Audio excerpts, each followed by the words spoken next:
that's a long delay. Yeah, that's anticipated. Okay. Are we live? We are. We are live. Hello. Yay. Oh my god. Hello everyone. Let's start this.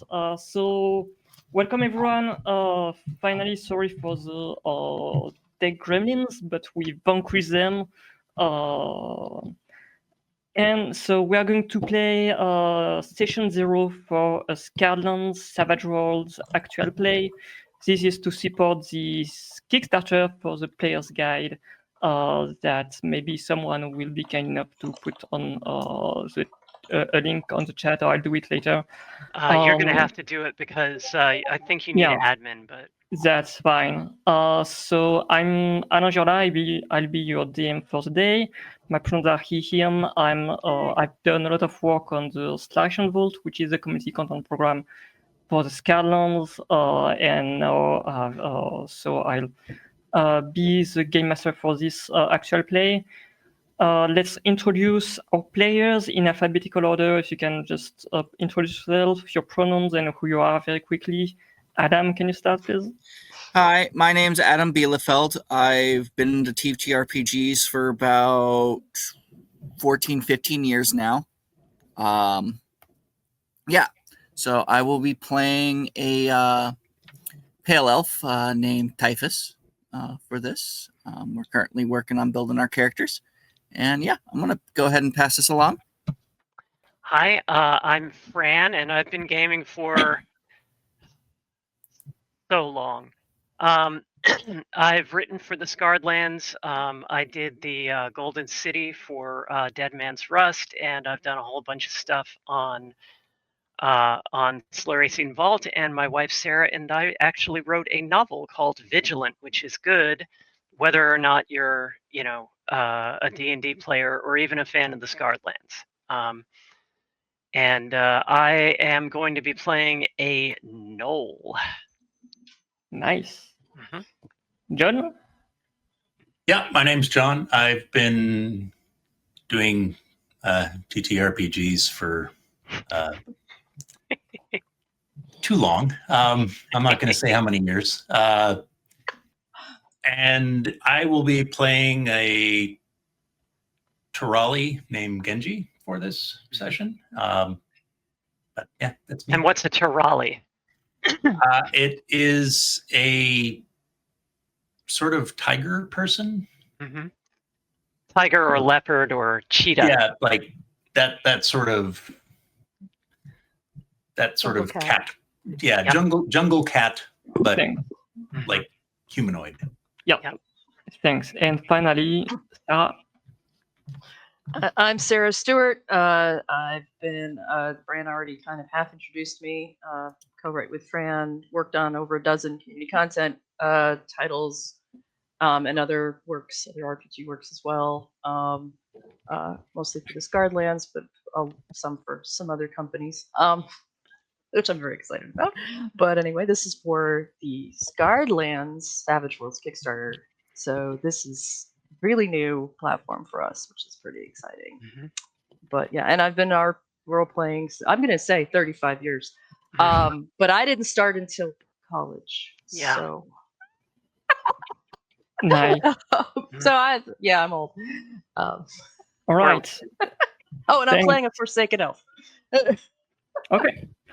We'll go into the nitty-gritty details of whichever or of all the characters that you all are playing in a minute. I want to start by saying a few words about the Scarred Lands. It's a fantasy setting that dates from the early Dungeons and Dragons 3rd edition era with a D20 open game license.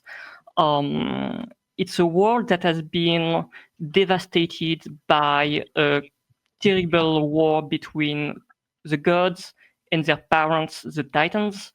And this war has left scars in the world, terrible marks that to this day, 150 years later, still wound the world. The Titans were forces of primordial nature. They could not be killed. they could only be imprisoned or detained in various ways. Some were buried deep beneath the earth, some were imprisoned in far other planes of existence, and some were cut into little pieces and scattered throughout the world. And the battles they had with the gods and the ways the Titans were defeated ultimately has left these various regions of the world completely altered. The most well-known examples that you can see on the map that are behind me and behind Sarah is the Blood Sea. It's an entire ocean that where Titan Kadum is chained at the bottom of it, and his heart has been ripped out and he bleeds profusely. Is that English? I always like to picture Pee Wee Herman from the end of the first Buffy the Vampire Slayer movie going, ah, ooh. Yes. And so the entire sea is red from his blood, but his blood is also a force of corruption and paint, and every small animal living in that ocean has been corrupted and transformed into a horrifying monster that want to kill you. There is a forest, the Honso forest, where the Titan Momo was ambushed by the gods and defeated, and her blood spilled on the forest and seeped in the ground and the trees, and then was absorbed also by animals. And here again, in this very corrupted land, everything wants to kill you. The very nice unicorns that were peaceful before the Divine War have now serrated horns on their heads. They are called Honso unicorns, and they are filled with rage and want to kill you. Yeah, and there are many examples of that throughout the Skylands. Entire nations were destroyed and ripped out of the map. Mountains were created because some of them are just the teeth of titans that were scattered throughout the world. Our game will be set in the continent of Termana, which is the biggest landmass in the world. It's sometimes called the Savage Lands, the Savage Continent, because most of it is, I don't want to say uncivilized, because that wouldn't be true, but it's not settled in the way that you can think of European Middle Ages settlements and cities and kingdoms, as you can imagine in most D&D settings. There are some of these kingdoms, notably some human kingdoms in the north, some elven kingdoms in the northeast, and empire of dwarves hell-bent on slavery and tyranny. Very nice people. But the rest of this continent consists of a complex mesh of different tribes with no fixed border and no established government. The people of the Skylands can be divided into various categories depending on who they revere. For example, the first category would be the divine races. That would be mostly humans, elves, dwarves, but also other stranger species like the Hololegionnaires and so forth. These are the ones who worship the gods and fought alongside the gods during the Divine War. Of course, history is written by the victors, and the reality is much more complex than that. And of course, you had humans and dwarves and elves who fought alongside the Titans as well, but since the gods won the Divine War, they can claim whatever they want. The second group is the Titan spawn, so that would be the opposites in terms of alignment to the Divine Races. These are the peoples who fought alongside the Titans during the Divine War. Often these are monstrous peoples like orcs, the Azati, who are the serpent folk of the Scarlands, Ratsmen, so that's the Slytherins, for example, Slytherins in the Scarlands. They are kinds of the scavens of this setting, and others. But again, the reality is much more complex than that. Since the end of the Divine War, some of these people have converted or have been converted, sometimes forcefully, to the worship of the gods. And these Titan spawn who have converted to the gods, they generally are referred to as redeemed people. And finally, because this is not complex enough, in Termana we have a fourth group. It's a different system of belief. It's a kind of animistic system of belief, which is called the Ushada. And in that, or Ushada, I don't know how you pronounce that, but I'll go with Ushada. And if someone wants to correct me, well, feel free to pronounce it however you want. The Ushada, they consider that everything has a spirit, and everywhere there are spirits. So in your table, in your fireplace, in your weapons, there are spirits. The spirits of your ancestors watch over you and guide you in your life. The mountains, the riverfall, the waterfall, the rivers, even the wind and the sky, they have spirits. And there are even abstract spirits in a way, like spirits of hunger, ambition, of love, etc. In that perspective, the gods and the titans are just very powerful Ushadas. And they are so powerful that they deserve to be feared, respected, but not necessarily worshipped. In fact, many Ushada worshippers will tell you that the current state of the world, which is very bad, is equally due to the gods and the titans. So either of them needs to be approached with care and caution. And in any case, none of them is worthy of exclusive worship. So that's the very brief elevator pitch of the Scarlands and the people of Termana. Now, I asked before we start that you prepared your character concept, let's say. So we will go one after the other, and you will explain to us what your character, what you want to play for this actual play. And I will start with you, Adam, because I think that you have a concept quite ready already. Yeah, so I am playing a Pyridon elf. These are elves that were cursed by the Plague Titan Churn during a battle in which the elves successfully slew Churn, but also lost their god. So my character was raised in some... So after the Titans War, after Churn died, my character was raised in some... Sorry. What? Just very quickly, for those who don't know, Churn is a titan of plague and disease. One of the worst, basically. Yeah.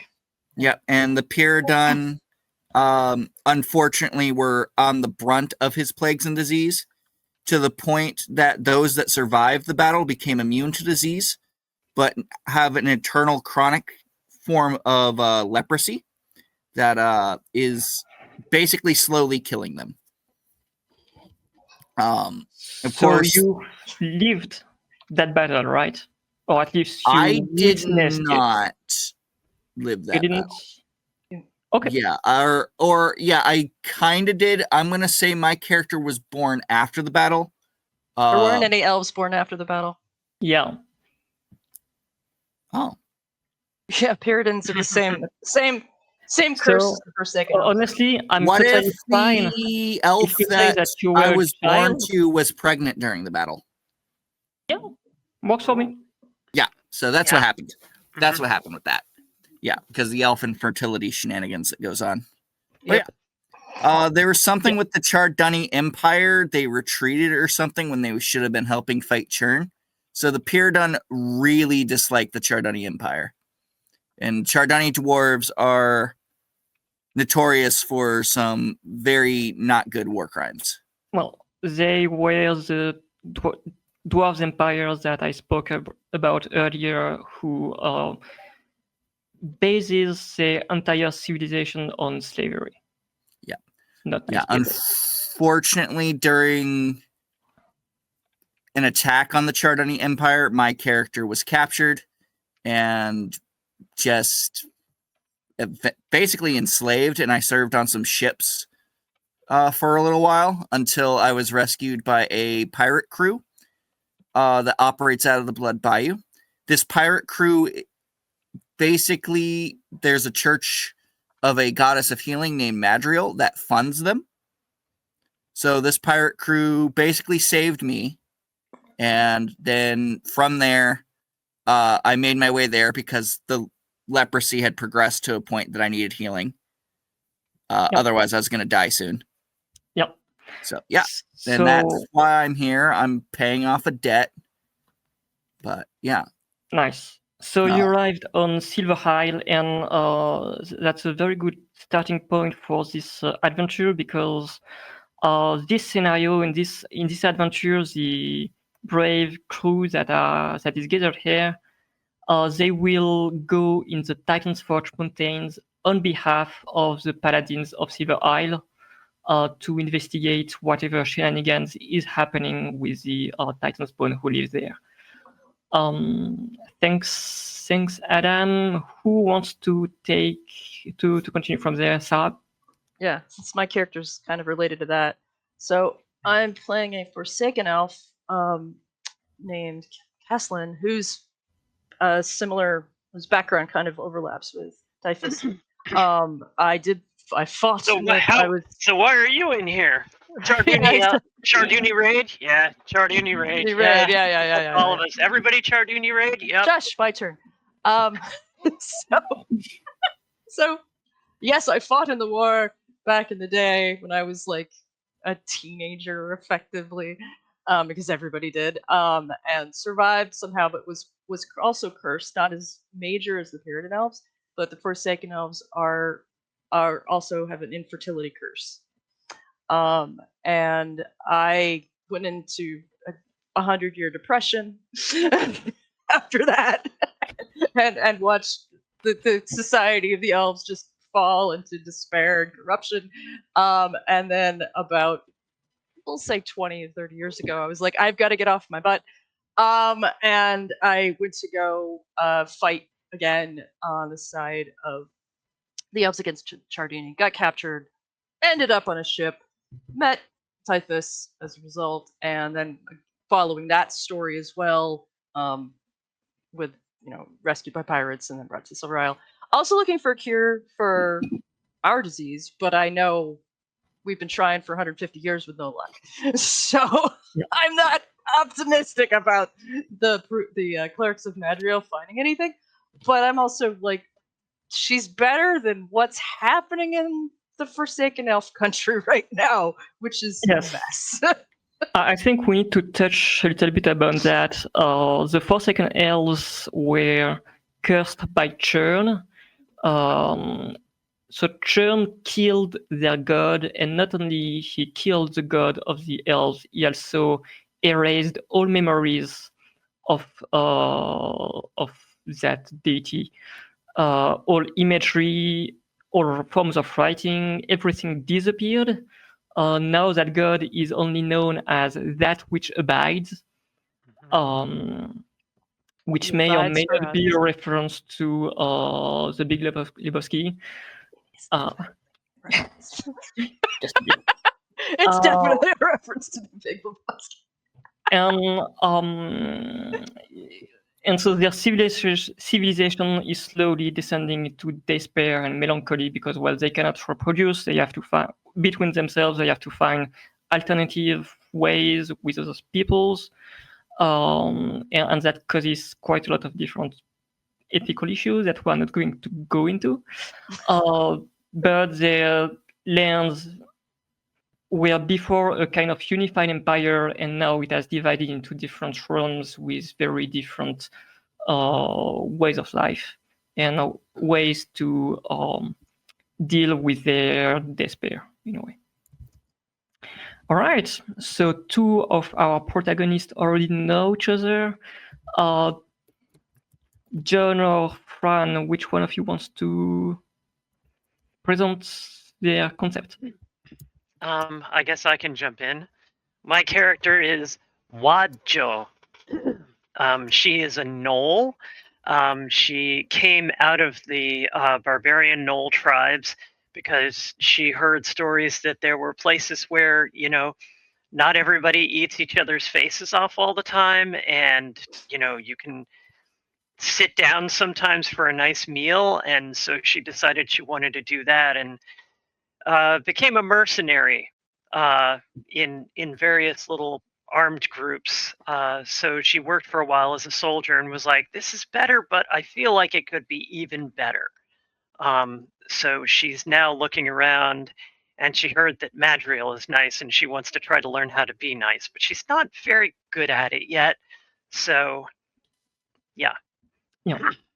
So gnolls are typically one of the people that can be considered as Titan spawn, but Fran's character is, I assume, either redeemed Yeah, redeemed. or Yeah. on the course to redemption, to being Yeah. redeemed. Yep. Yeah, does not definitely no longer worships Frinrook, the Hunter Titan.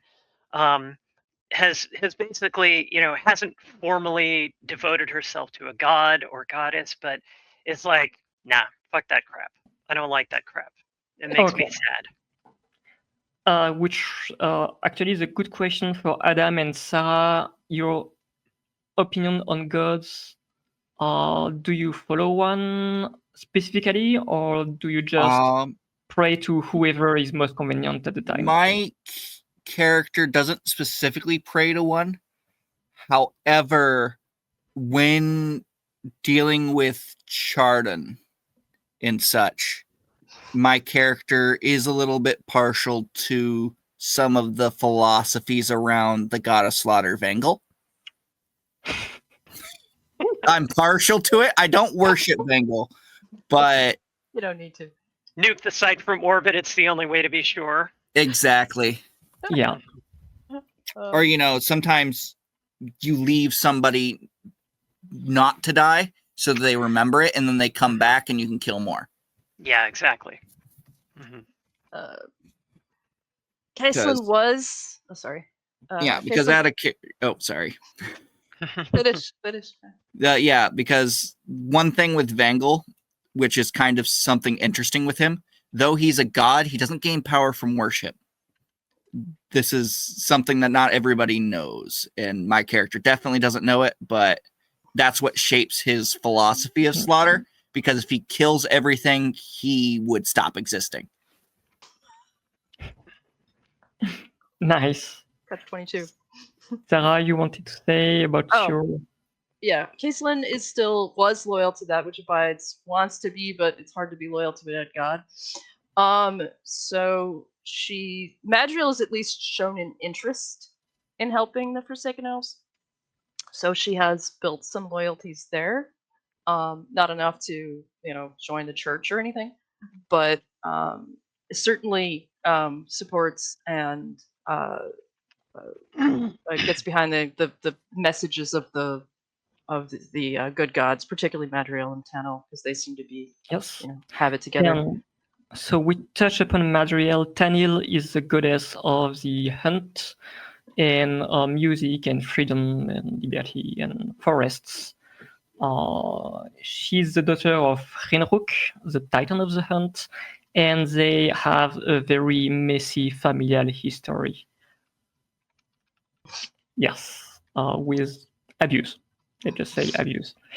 John, what's your characters about?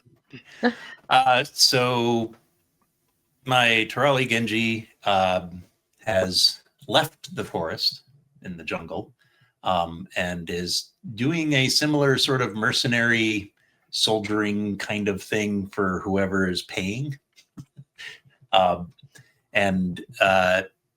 So has been traveling around a bit, trying to learn about the world as he goes. And what was I going to say? It just left my head. It's just Mhm. You're a cat. Somebody jingled some keys. Yeah, it happened. So has left. Oh, yeah. So deity stuff was Tannel growing up, but has found it more convenient to worship, deity of the day, depending on who he is soldiering for. Because you're loyal to your paycheck kind of thing, and if you have to sort of go with whoever it is that you're employed by, you just kind of do that. That's probably going. In terms of mercenaries, there are different fights happening over the continent, but I think that to tie us to the Silver Isle, the best would be that at some point you end up in Azale, which is a kingdom close to the Silver Isles. It's where the Ghoul King, who is one of these arch-villain of Termana, attacks quite regularly, and there is always undead and ghouls attacking there, so there is always a need for mercenaries here.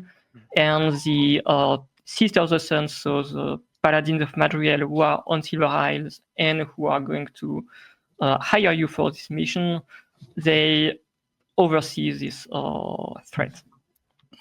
Okay, yeah, and the flexibility of the whoever has been convenient in soldiering, Yes. like not being tied to anybody so specifically that you can't be hired. Yeah. So the Terrari, they come from an isolated jungle called the Gamul Ganges, where most of the people here honor the Ushada. You could go with what you said or with the Ushada, as you prefer.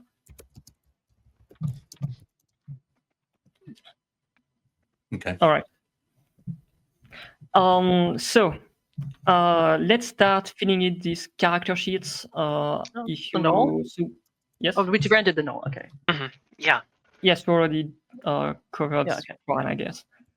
So the character sheets, we are using Roll20. We will try to provide them as PDF on drive-through once the actual play is over. At least we will try. So on Roll20, we will start filling in your ancestries. So the best thing to do is to add hindrances and edges and advances. So you can click on the plus, the green plus, to add a new one. And for every piece of elements on your ancestry, just add that. Just add the title, and we will fill in the details later. We are using a work in progress draft from Travis, who is helming this project. So it's probably material that we are going to see later on the Kickstarter if you have backed it. I think that all previews are available if you back at 5 at the lowest tier. And I think that some of you already started. Maybe if you have already done, can you present maybe to the audience like one or two ancestral traits that is fun or interesting from your ancestry? Yeah, so I can start with this. So Pyridon elves get like the typical elf things. So they get like the sleep kind of resistances and quicker sleep. The vision advances from like dark vision. They get some magic in Savage Worlds. They get the ability to use a bolt, though it looks like it's limited to touch, and the power to use fear magic, which is neat Yep. because if you come in contact with a Puritan's flesh, sweat, spit, whatever, you have a chance to contract one of the race's major hindrances, which is a chronic disease, leprosy. It is not good.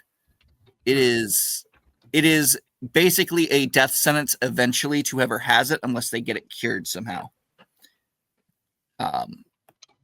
So my character will be carrying a second weapon that is treated with basically spit shined.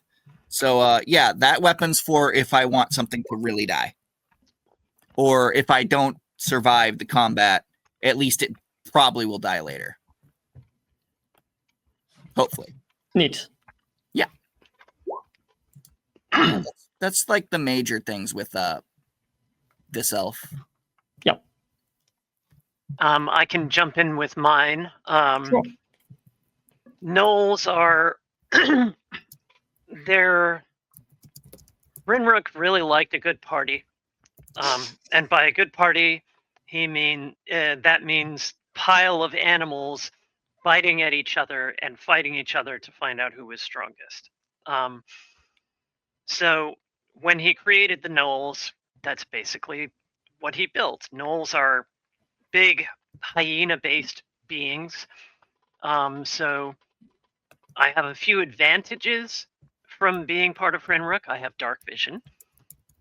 I have keen senses, and I'm good with pack tactics. So basically, I'm especially good fighting when I have allies around me. I have a predator's build, which means I'm stronger than most people starting off, and my thick fur actually gives me some armor. The downsides are I'm bloodthirsty. I don't understand why you spare an enemy. You kill them because, if you were fighting them, that means they were bad, and if they're bad, they should go away.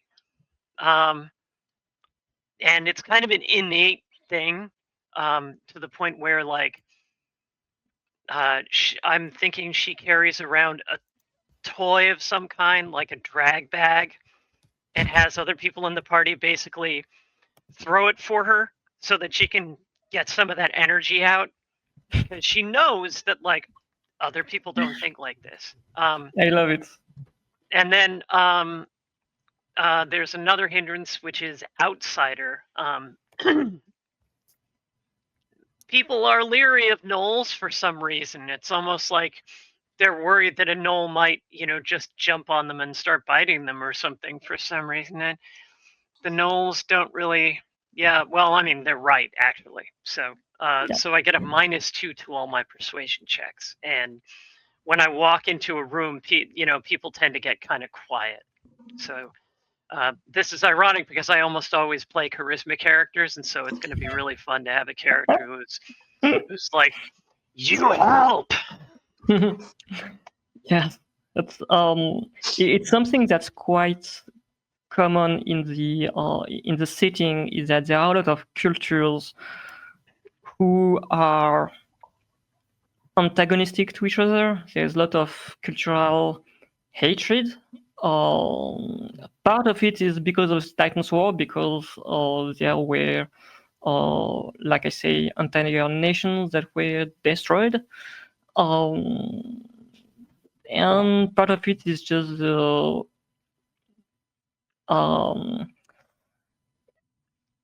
I don't want to say nature, but some of these people were created by the Titans, and the Titans did not necessarily have the best intentions when they created these peoples.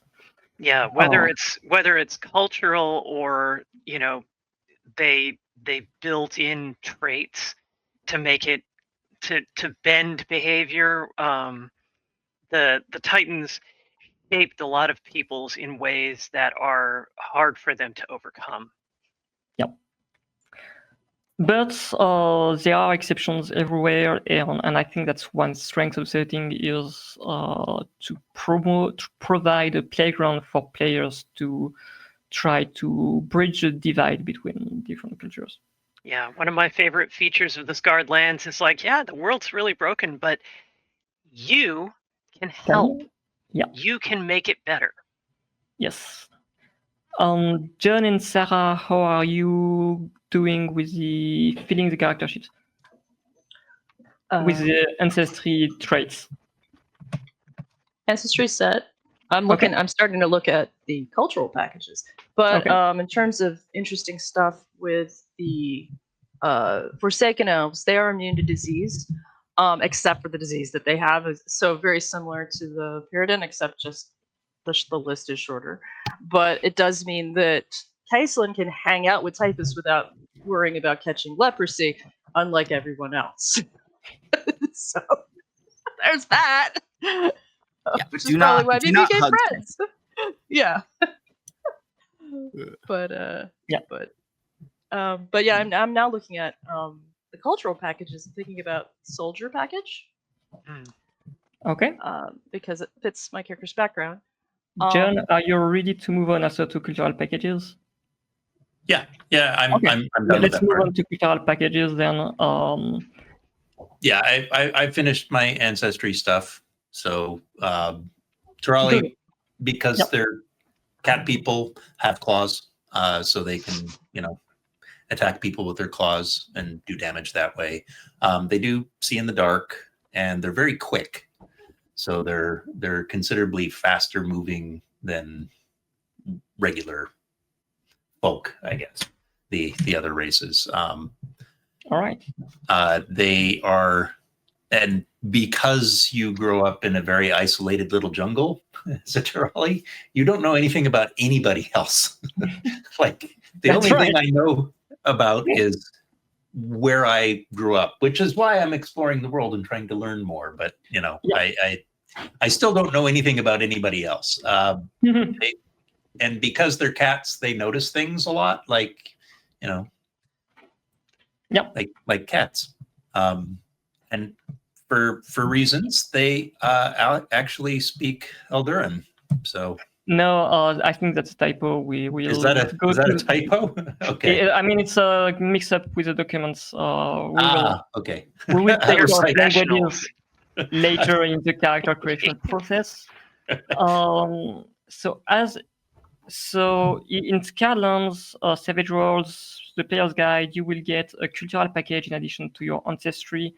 So that comes in addition to all the normal stuff that you get as a Savage World characters. So cultural package is essentially a skill, die, an edge, and an hindrance. There will be a lot in the Player's Guide. Covering different aspects. So they can be related to which environment you grew up in. They can be related to what occupation you have as a day job. They can be which faction you are a part of.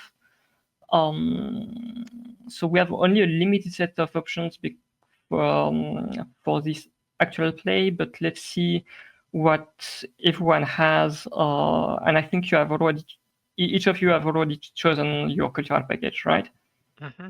Yes. So let's just quickly run around who has what, but maybe not go into the detail of describing them entirely. All right.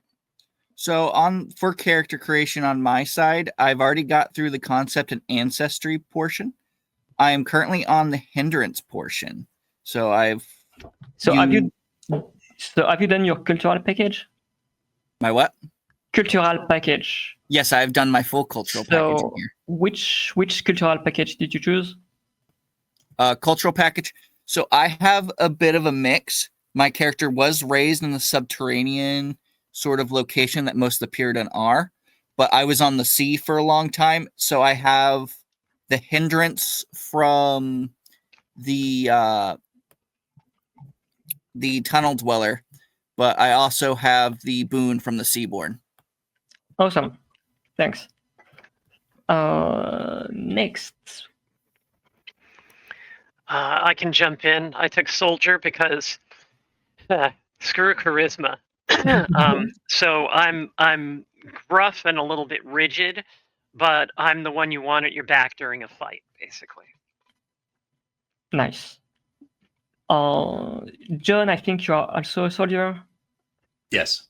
Okay. Yep. Same similar background. That makes sense because you and Fran's character were mercenaries.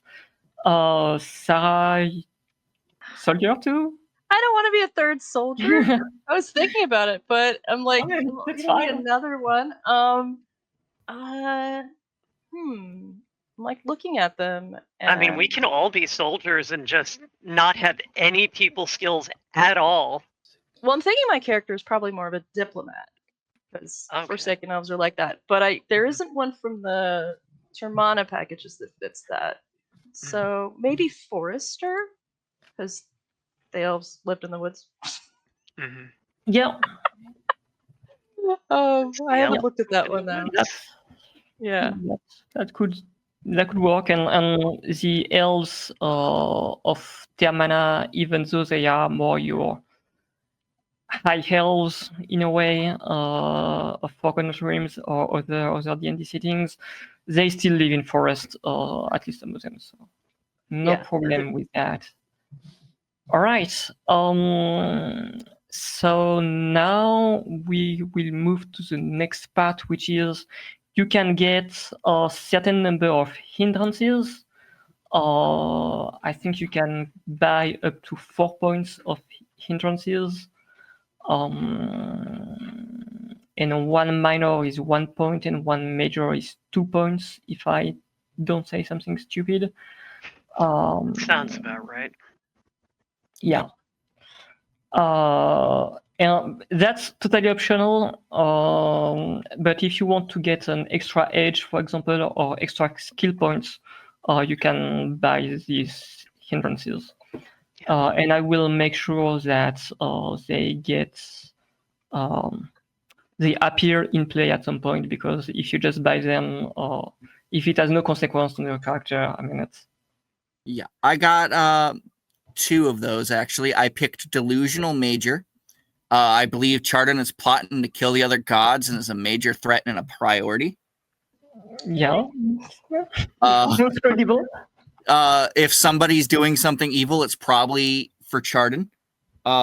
He might even be playing both Belsmith and Vangle, and is a threat to them too. Just Chardon's problem needs to be dealt with. Nice. And then I have Jealous Major. I'm jealous of the good health of others, which makes me agitated if somebody's doing something very vanity focused. Okay. Like, your hair's gonna fall out eventually anyway. Why are you doing it? Like, mine's already falling out. It's not worth it. Nice. The others, do you have hindrances in mind that you want to play? I think that hindrances are a good opportunity for Savage Worlds to guide a little bit your roleplay. Yeah. Other hindrances I was looking at. But, yeah, so. Sarah? I like loyal. It's only a minor one, but Yep. but that fits. I think that fits the character, which is part of why she's like still loyal to that which abides, even though he's gone. But there's still a He loyalty is gone, there. and you don't remember his name. Yes, I know. I Yeah. think it's him. I think it's a him. That's about all I know. Mm-hmm. Yeah. That's a minor one. All right. Yeah. Pan or John, any hindrances you want to take? Yes, but I'm trying to find where the hindrances is in the book. Yeah. I need the So- description block. Yeah, the hindrances are in the whatchamacallit book. They're not in the main book. They're in the Savage Worlds role-playing guide. So I mean- the Adventure Edition book. Yeah. So if you're in the book, No, that's For the, where I am. Okay. It's yeah, a lot of scrolling. yeah, it's I know the page. Let me get the page. There is a summary of them, page 56. Yeah, well, I got the summary, but then I wanted to actually read the whole description. Okay. I was like, maybe that, but I'm not sure. All right. Fran, do you have any? I'm leaning into. I'm kind of leaning into the charisma. What's that? So I'm basically I'm looking through to find other things that I can do to make her kind of odious and uncomfortable for other people. Either that or playing against it and doing something like idealistic. But yeah, I don't know. I'm picking between things. Like I kind of want her to eat carrion because she's like eat things that other people would just throw away because she's a hyena. That's what we do. You don't waste food. Yeah. So I might actually, I may end up making a custom thing. Sure. Or maybe we can No. just go. Maybe that can just be like a. I quirk. think that one falls under quirk. Okay. Yeah. The individual has some minor or Yeah. persistent Yep. foible that often annoys others. Mhm. Yeah. Yep. Yeah, that's a good pick. Mhm. Sure. All right. Well, we'll go with quirk. So, All right. And probably find some other stuff. Yeah. So since entrances grant you points to build your character, I mean, well, we can always come back later to that and adjust things later. So if you want maybe 5 minutes or 2 minutes to complete that section, and then we'll move on to the next one. Or are we already ready to I advance? actually have a question. I'm looking for Yep. something right now. So there is a sneak attack feature in here. So I would have to have the assassin edge, and then I need to have something that says seasoned. What does seasoned mean? Seasoned, it's your character rank. So you start as novice, and as you level up, it's called advancement in Savage Worlds. After I think it's 4 advancements, you become seasoned, and then veteran, and then heroic, and then legendary, I believe. Don't quote me on that, but that's essentially that's your character level. Okay, and we are novice right Novice. You are novices. now. Okay. I should then guess I should pick that assassin edge then.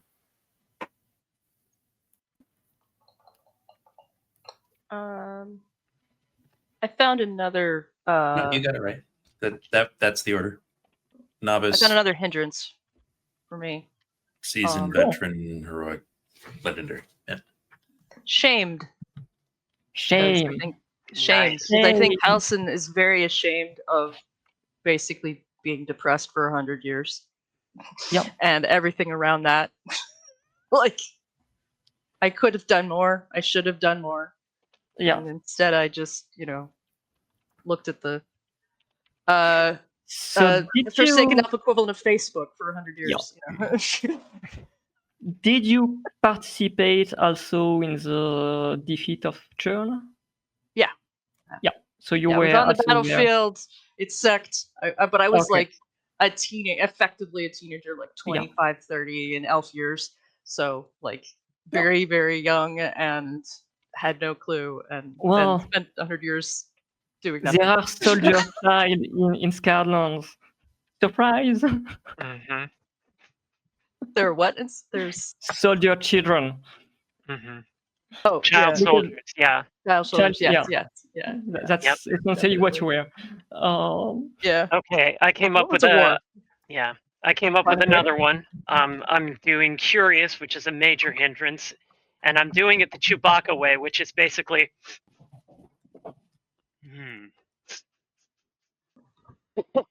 Is that food? So, Okay. yeah. Like, Wajo likes knowing about things, but especially about food. Nice. Yep. John, are you ready to move on to? Yeah.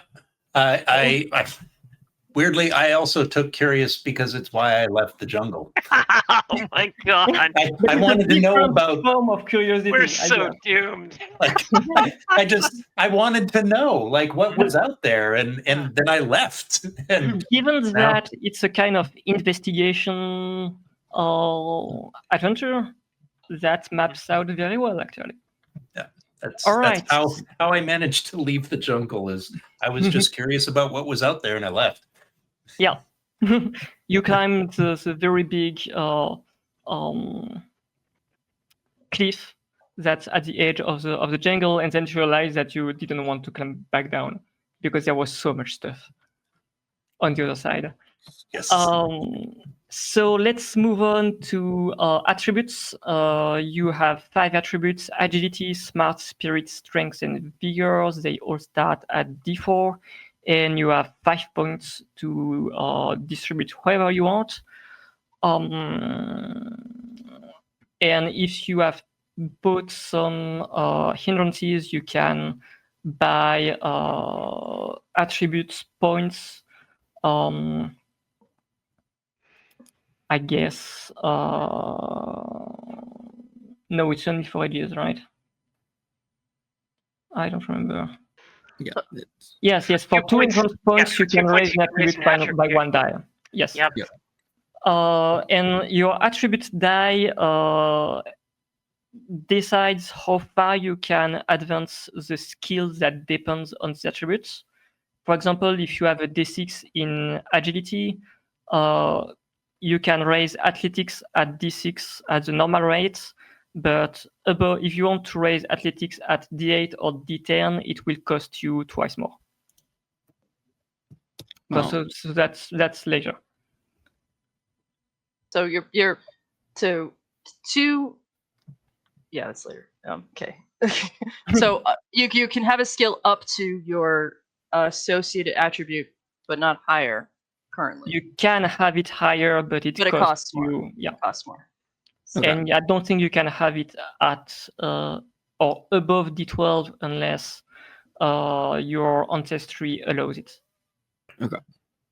So at novice, agility would be a D6, and then I'd have to pay 2 points to get it up to a D8.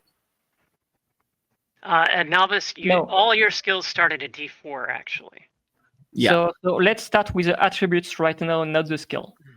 The attributes, they all start at D4, and you have 5 points to distribute among them, and each point raise the attributes by 1 die. And you can raise it up to D12. So you could have 1 at D12, 1 at D8, and 3 at D6. All Or right, you I'm could gonna have D4, sorry. I'm It's putting not agility at difficult. D10, smarts at D6, and vigor at D6. And then I have 12 points here, and that's what I'm using. So which means I can get my fighting up to a D10. And when you are ready with attributes, please let me know. Or fighting D8. I think I'm ready with my attributes. Same. I am if I don't spend my hindrance points. Yeah, if I don't Alright. spend my hindrance points, which is Yeah. tempting, to be honest. Okay. So let's move on to skills. You start with the core skills at D4. So athletics, common knowledge, notice, persuasion, and stealth are at D4 for free.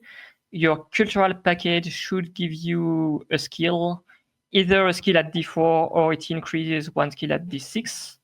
And then you have 12 points to distribute into any skill you want. So that would be 1 point to get the first D4, and then 1 point to raise it up to the agility, up to the attribute, sorry, which is associated with the skill, and then 2 points to raise it by 1 die above the attribute.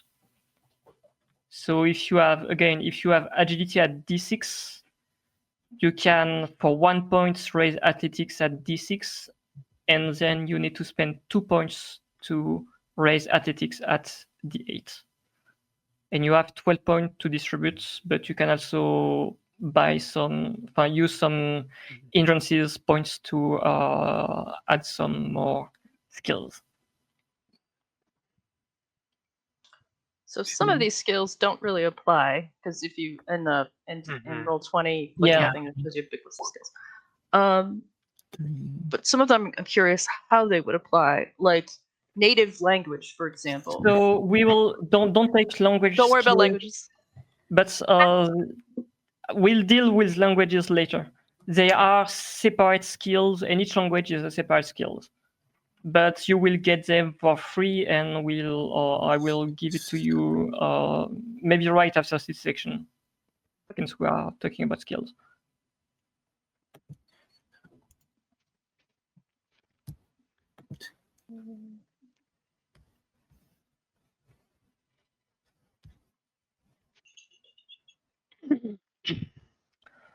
And yes, the character sheet has plenty of skills that relate to modern or science fiction settings.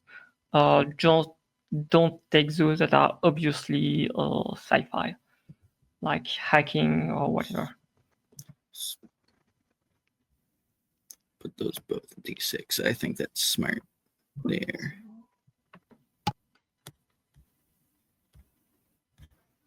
And again, let me know in the chat when you are ready. That can be a D6. I might not necessarily be using that. It's like write everything down because of all the points you're spending. The attributes are easy. Skills are harder. There's so many more points. Yeah. Yeah. It's all good. I got all mine. Okay. Thanks. Yep. I'm definitely going kind of the rogue direction. Cool. It's going to be useful. Yes.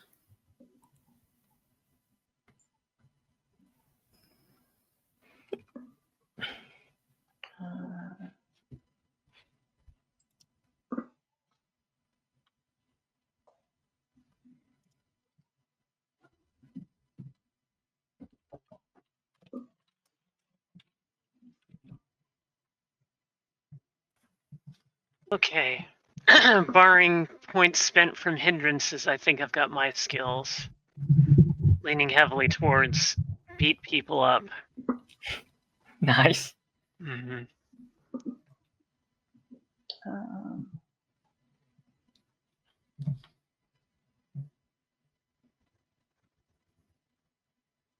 Yeah, I'm done with the initial.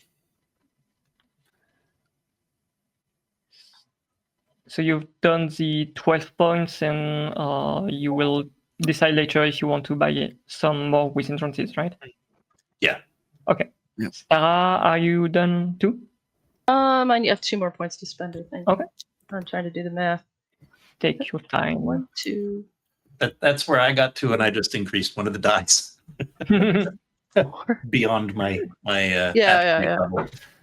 That was the easiest thing for me to do. I was just like, I don't know that I would have any of these other skills, so I'm just going to go with more fight.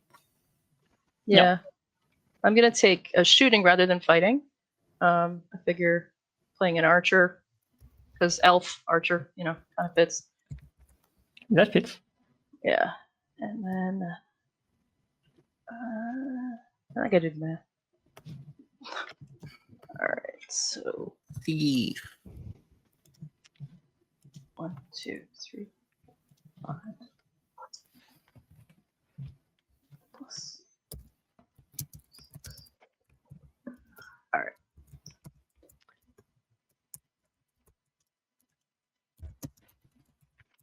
Tell me when it's. I see Sarah counting. Okay,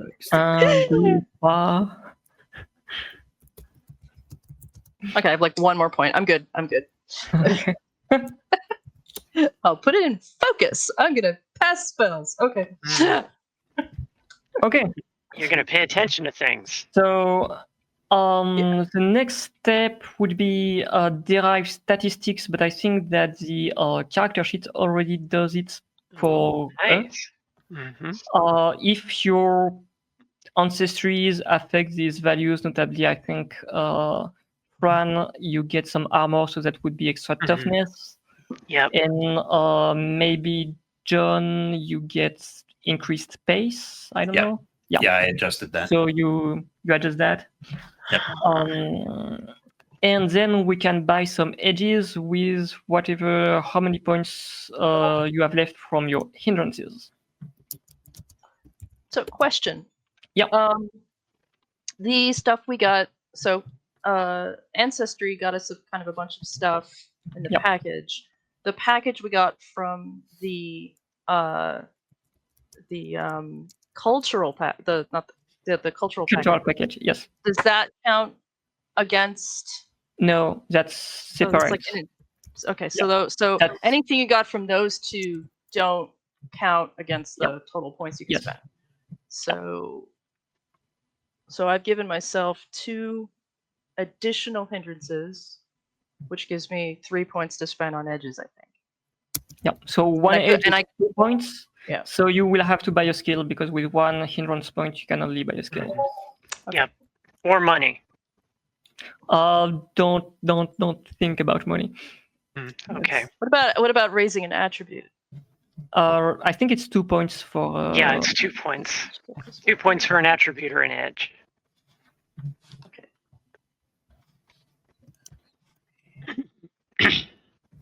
All right. So cool. Okay, so I either have to come up with another hindrance or get only one edge. Got it. Cool. So which Alright. edge do you want to take? I'll be right back. Me? Whoever wants to answer the question. Oh, Whoever already knows which edge they want to take. I think I want to take arcane background.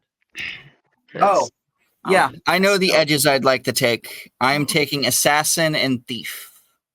Okay. Nice. Double downing on sneaky. Or whatever the fantasy equivalent of arcane background is.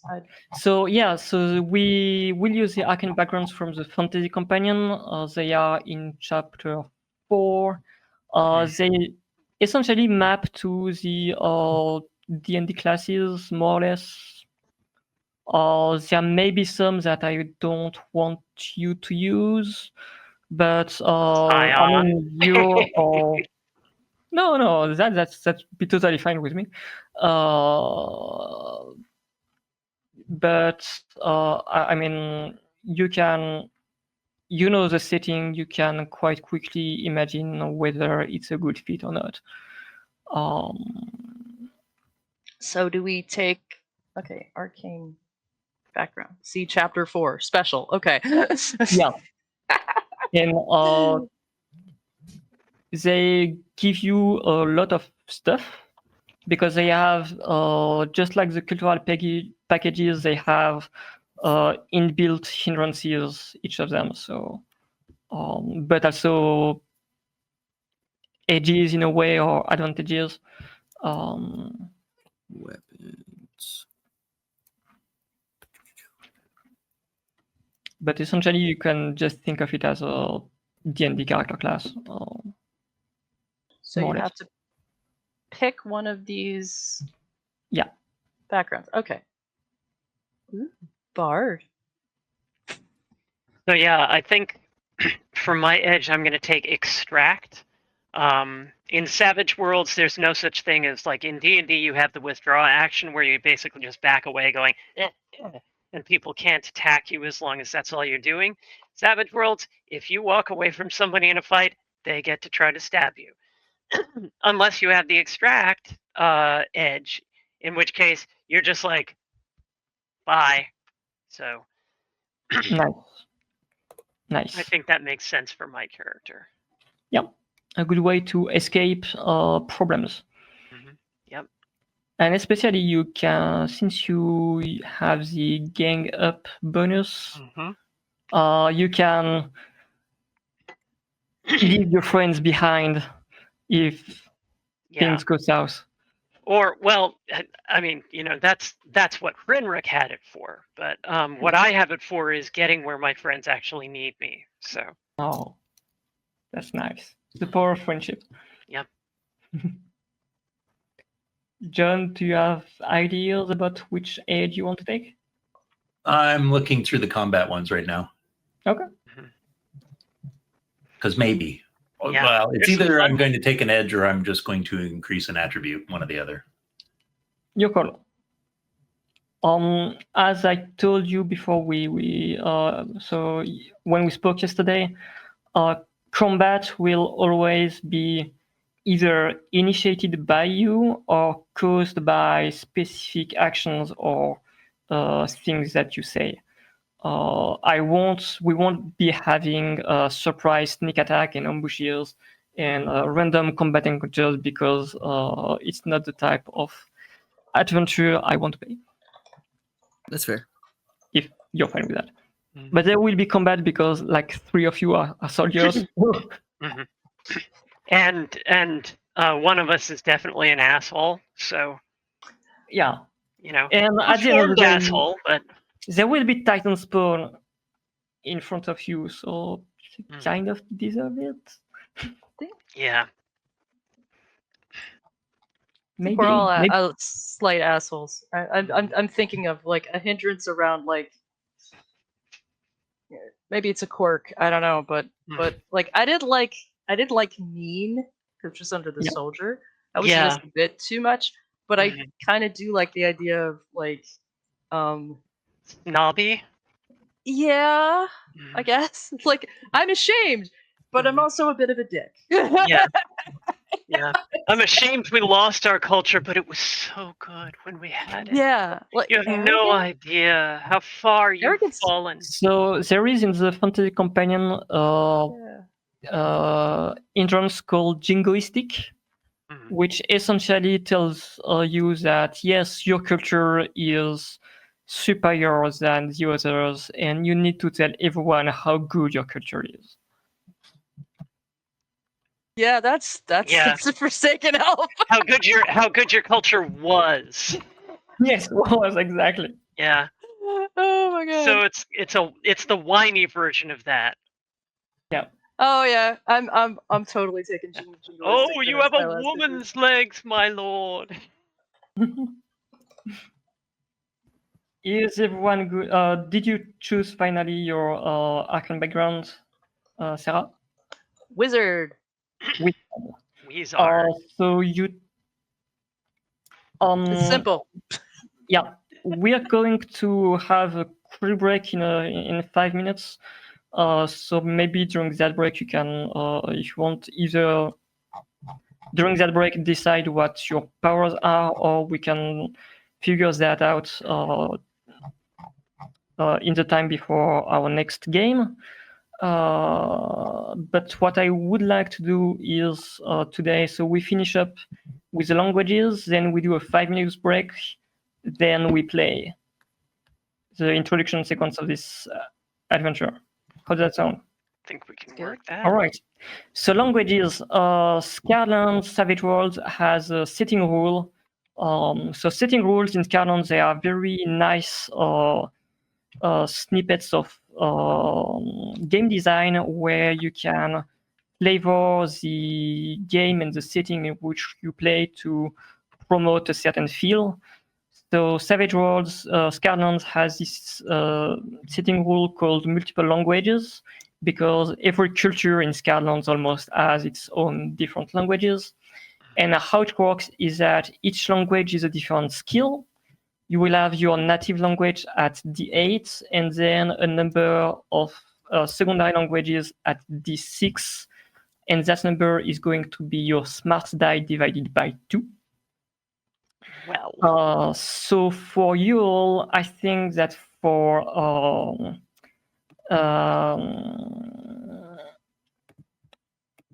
Adam and Sarah, your native language will be Elvish. I think it's called Elduran. For Oops. Sorry about that. John, that would be Terali. And For Fran, that would be Gnoll. Yep. Yeah. And then, so you have a number of languages. The table of languages, let me find it. Again, we will use this one, which is in the Spiragos trilogy for now, but there will be one in the player's guide. A good thing will be that you all speak Termanan, which is the common language of the continent. That would make sense that you all speak it.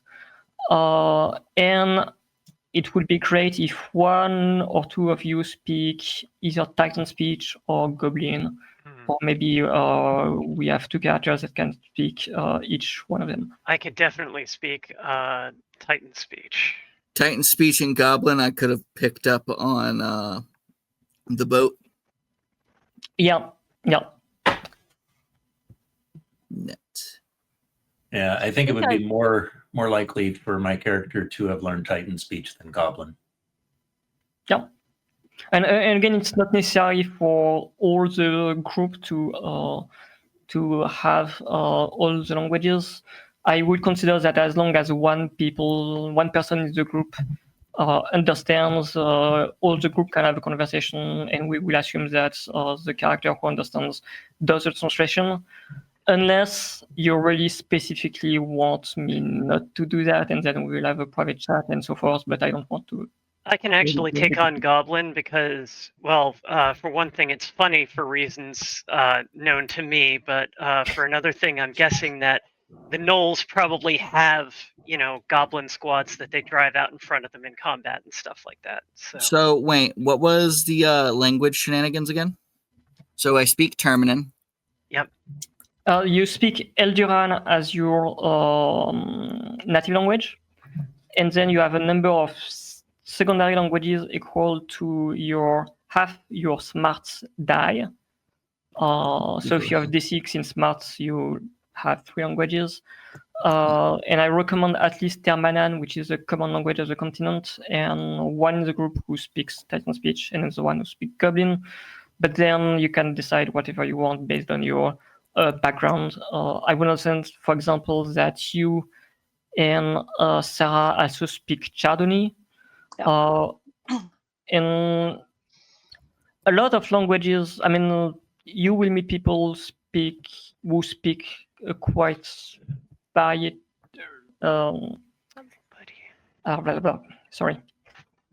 Different languages, not only Titan speech and Goblin, but you can meet.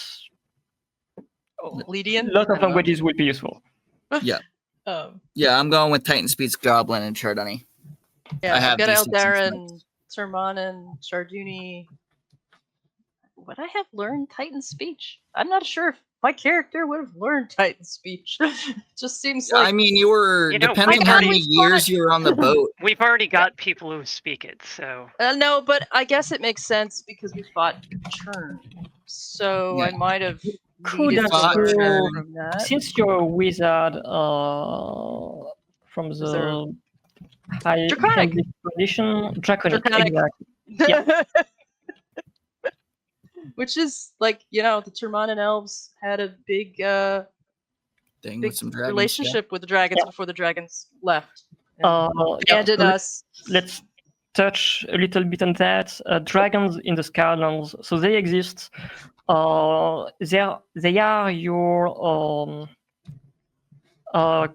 typical D&D dragons, like the chromatic and the metallic dragons.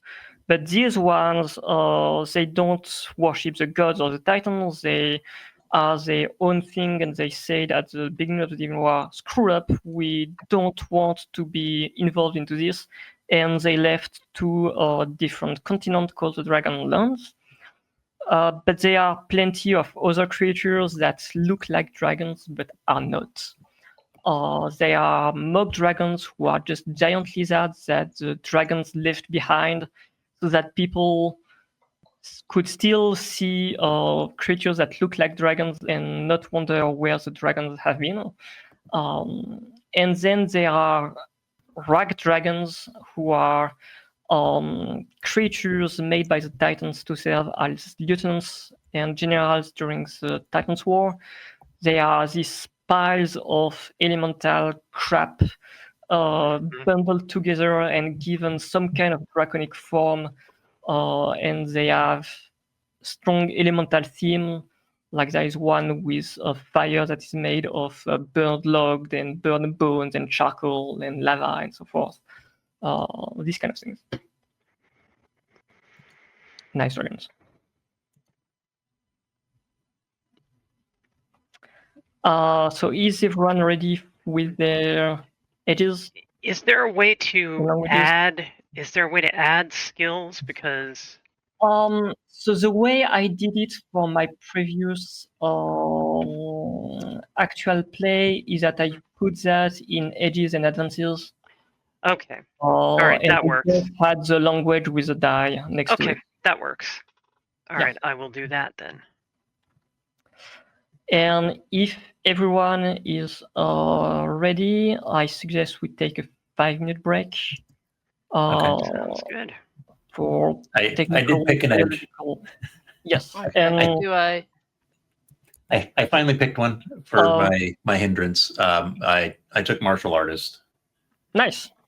which Nice. will increase my claw damage by a die size. Okay. Nice. Should I? It seemed appropriate. Do we continue streaming, or how do you want me to do this? Probably not if we can, so that people can leave. I do have to ask because I do have so my thing gives me arcane background gifted Yes. with both bolt and fear. Yes. Does that mean I also have elemental bolts, or is it only fear? No. So you have you have 2 powers. One of them is bolt, and the other one which is fear. And I think the power bolt that you have is It's touching. restricted to touch, and it's essentially to represent the putrid necrotic powers that invest your body and that you can transfer to other because you are living disease. If that makes sense. Yeah, and my disease spreads from the shaking condition, which I believe fear gives. No, shaken is when you hit someone and you damage them enough to pass the toughness. Is it toughness? Then they become shaken, and if you damage them another time, and if you if you apply shaken twice to the same character, then they get a wound. Most antagonists, once they get a wound, they drop down or they flee or whatever is narratively appropriate. But some antagonists might be tougher and might need more wounds to go down. You, as player characters, you have 3 wounds that you can take before going down. And even if and going down doesn't mean necessarily dying, but it's just taken out of combat and of the narration. That makes sense? Yep. Okay. Yep, so this is 3 power points to do. Yeah. Which is all I have at the moment. That's good. So if there is no other question, maybe Okay. we can. Pause the stream. And back. we're back. Yay. I hope. So We'll see. we're back. And Yes, we're back. in the first half, we created our characters. Can we just quickly go around again and remind everyone who is playing who? So yeah, I am playing Typhus, the Pyridon elf. I am down with the sickness, and I am here to bring the sickness to my enemies. Nice. And I'm playing Wajo, who is a Knoll soldier, who is the opposite of the kind of character I normally play because she's kind of rude and stanky and will hit you if you are not nice. Nice. John. Yeah, I am playing Genji, a Terali, which is a jungle cat person. And I'm a mercenary type.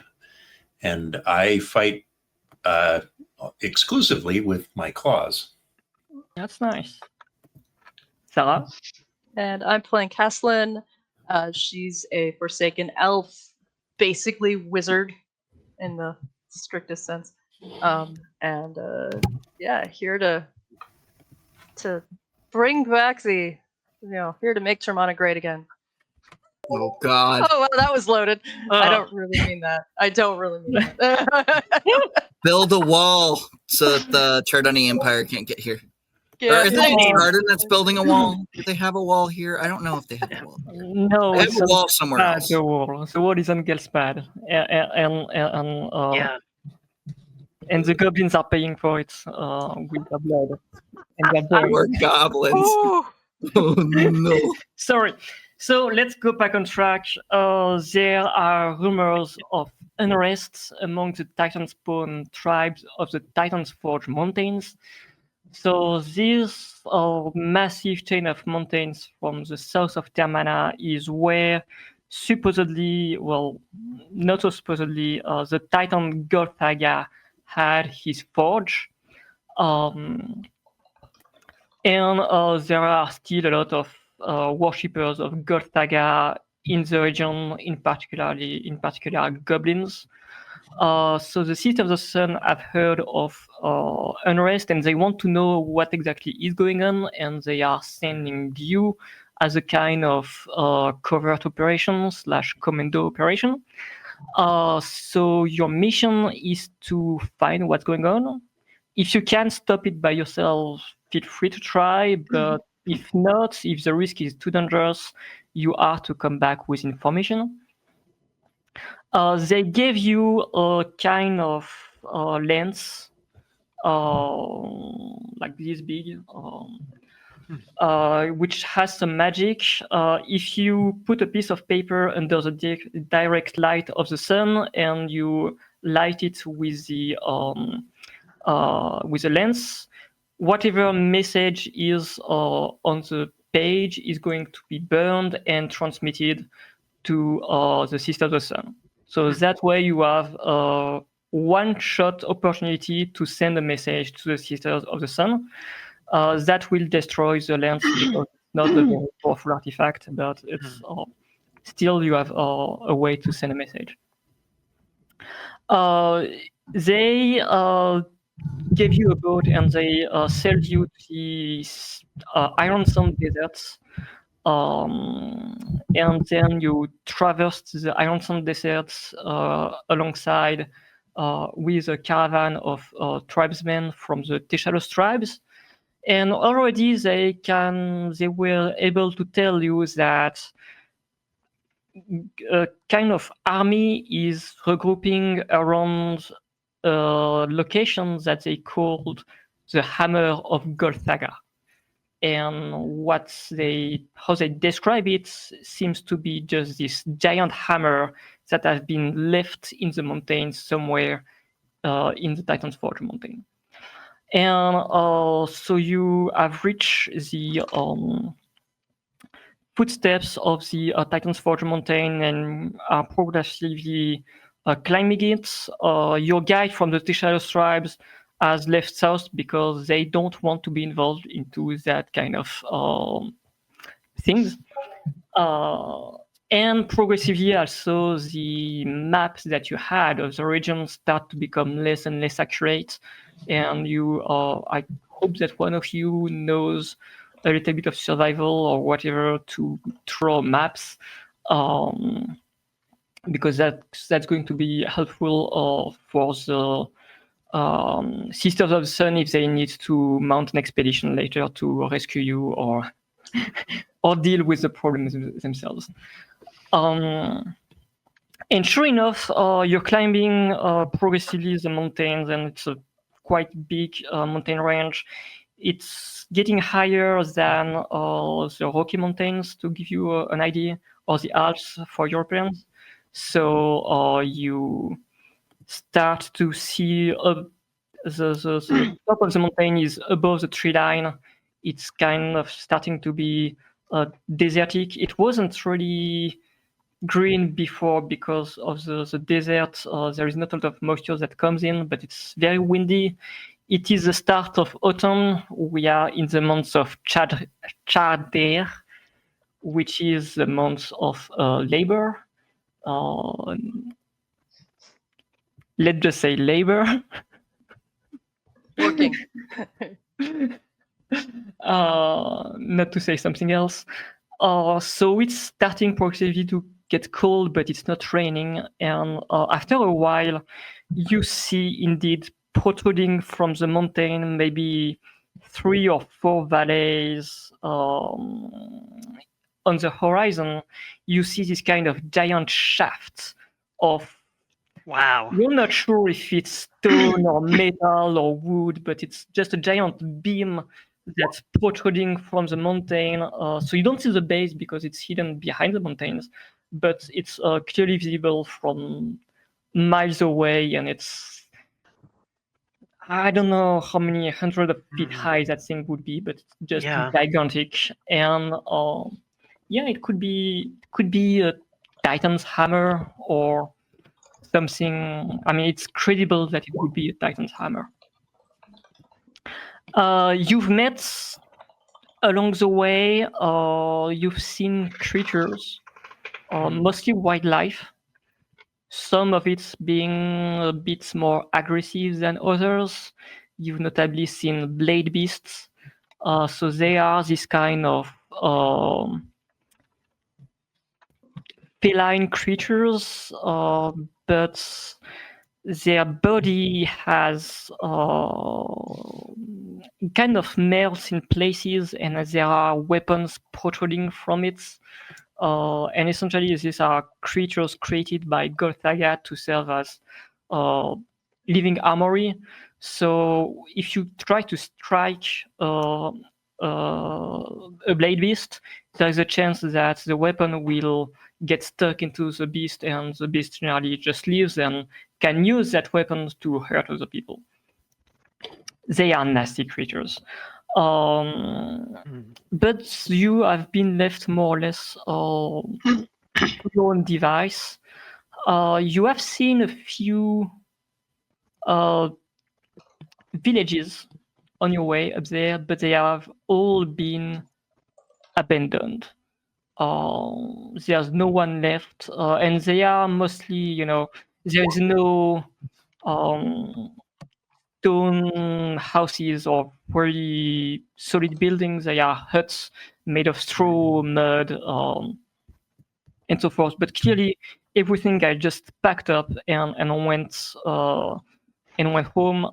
You probably searched some of them, I assume, but you didn't. There was no clear message of why they left. But what you can see is that they all left with whatever they could take, and like food, clothes, and everything they could take, they did take. And you try to follow their tracks, because some of them, I think, can track people, I hope. But very often the tracks just go into a cave, or maybe a waterfall or a canyon or fissure in the rock, and disappear there, and you don't know where they went. And so, and finally, one day you arrive at a village which has been clearly this one. So it's on the other side of the valley where you are. So you're still a bit far away from it. But you can see that it has been attacked somehow. There are smokes coming out. The huts from where you are destroyed, and there are holes and signs of fight. And there is a very deafening silence in the valley where you are. You can either approach it and investigate, or you can go around and move on and go faster to your destination. Oh, we gotta go check it out. All right, we can attempt to go around. We could send a few of us around, kind of in case something comes up. Like You have can- some of us in the back, maybe. We can surround it. We could encircle and pincer. That's probably not a bad idea. I don't think there are enough of us. 2 and 2 is enough. 2 and 2. All right. And do you go in sneakily or Oh, do you sneakily. go overtly and in your face with weapon drones and Well, weapons drawn, but sneaky. okay?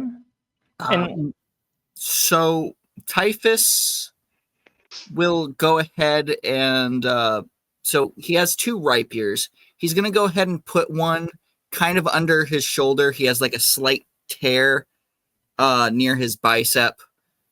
And he'll just hold that as he goes sneakily okay. behind Brand, what was your character's name again? Wajo. Wacho. Yeah. So we have Wajo and Typhus on one side and I've got some stealth. Kalslen and Genji on the other. Yep. Sounds good. Can you make all stealth checks? Yeah. Skills. And a notice check as well. And what was the other one? A notice Notice. check. Notice and stealth. All right. Well, So how Savage World works is that you roll the target number is often 4 unless there is another modifiers. You roll the die that corresponds to your skill and the white die, and you take the best of both. And if a die rolls its maximum value, you roll it again and add it. So that's why you can get these crazy values like a 14 on stealth. All right. Did somebody fail their stealth check? Okay, Kaslan definitively failed. I got a 2. I didn't critical fail. That's not 4. And okay. So you approach the village.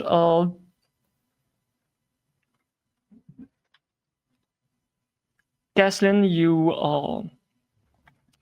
probably you at some point you misstep because the ground is it's mountainous, it's rocky and dirty, and so you at some point you just fall or slide over a bit of dirt, and you slide onto a small thicket of trees, and you notice, and I think that Genji, you notice that too, of course, that there is someone watching you in that thicket. I did. Yeah, my notice was successful. Just not my stealth. So I guess Yeah. Genji just grabs me before I Yes. fall on my butt. And Typhus and Waja, you arrive. You can enter the village unimpeded. We'll first resolve what's happening to the other 2, and then I will come back and describe to you what you see in the village. makes sense. So someone is watching you behind a tree or in a kind of bush.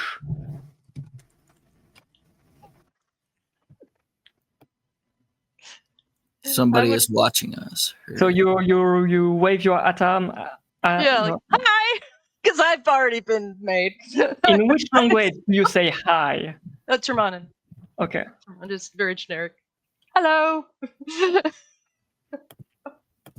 I'm clearly an obnoxious high elf.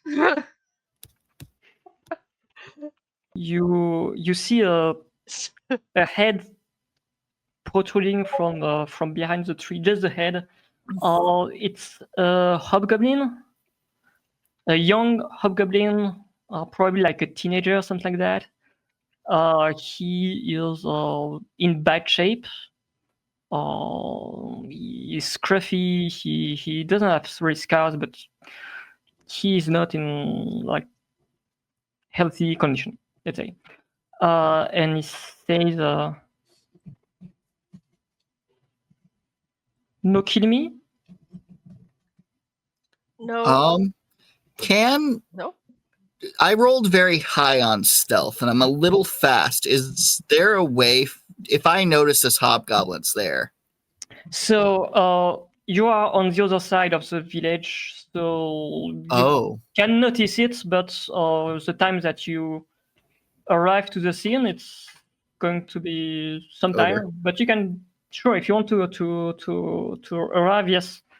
But the other two have some time first. That makes sense. Yep. So do you want to go to the hobgoblin to go meet the hobgoblin? Yep. Okay. I know. I rolled a 5 on my notice, which means Yep. I do notice it's hurt. Yeah. I mean, everyone who he didn't really hide very well, so I think everyone succeeded their notice check. Yeah. No, Waja didn't. So Waja is wondering why Tiffis is running on the other side of the village when there are Found clearly some some rice. shit going on in the village. Found some rice. Heard. Yeah. No kill me. No kill you. It's all no. We are peaceful. We come in peace. No. Hello.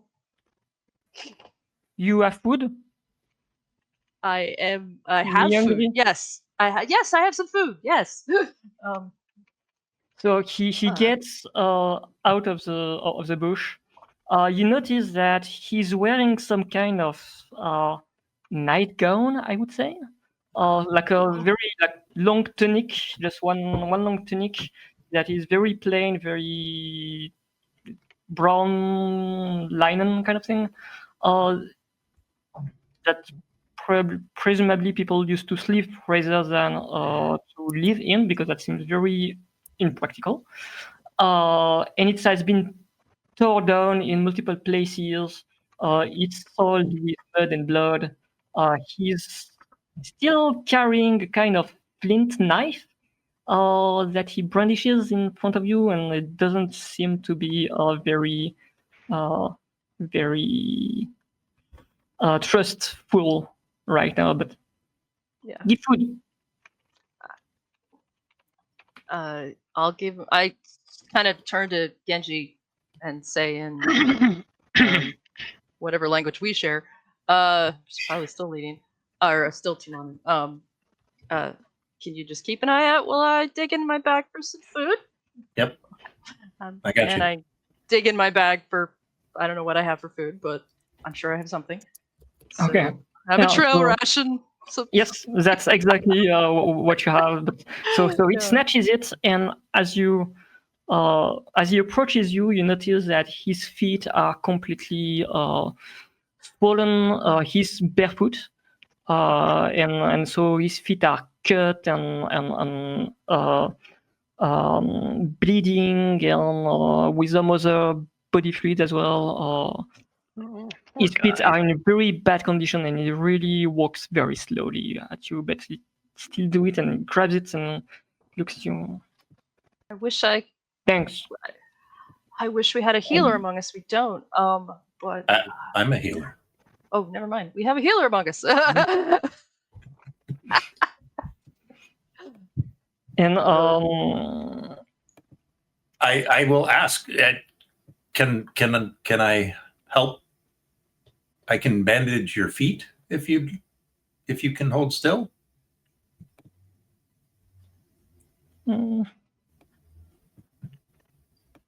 He looks at you. You are a Terrali. Can you make a persuasion check? Let me know when I show up, because that may screw with the situation. Right now I'm digging through the village midden because there was moldy rice in there. Yeah. Adam, you're on the scene. If you want to. All right. I'm still in stealth. I'm watching this go. I'm noticing that they're bandaging the hobgoblin's feet. So did I notice anything else in the village other than the goblin? You did. And Fran, you saw it too on the in the middle of the like the central plaza, let's say, of the village. There is a female hobgoblin who has been hung to a tree. You have left the scene, Adam, so you don't see the gruesome details, but I think that Fran sees it. They are pierced in her belly, 3 arrows, one in this direction, one in this direction, and one in this direction. And you know that the symbol of Daniel, the goddess of the hunt, and there is a wooden plank with an inscription in Titan speech on it. Fran, do you speak Titan speech? I right? do. Yes. No, I don't actually. I don't. I You don't? speak Termana and Goblin, unfortunately. Okay. I speak it. Yeah, Yeah. but so when you will see this inscription, it reads, "Gods are dead. Gods. Gods dead. are dead." Um, No, it's more like death to the gods. Oh, Okay. Not Yeah, that sorry. they think the gods are dead. No. Death to the gods. Okay. It's more a threat. Yeah, okay. yeah. Mhm.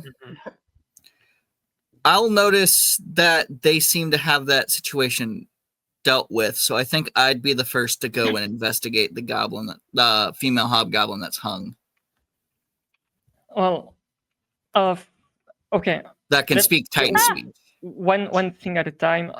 Cat. Mhm. Cat. Yeah. Cat showing your butt, of course. Yay! Uh, Watch us complain. Yes. Disrupted by Yes. cat. Mhm. Fran, can you make a research check just to see what kind of things you dig up in addition to food?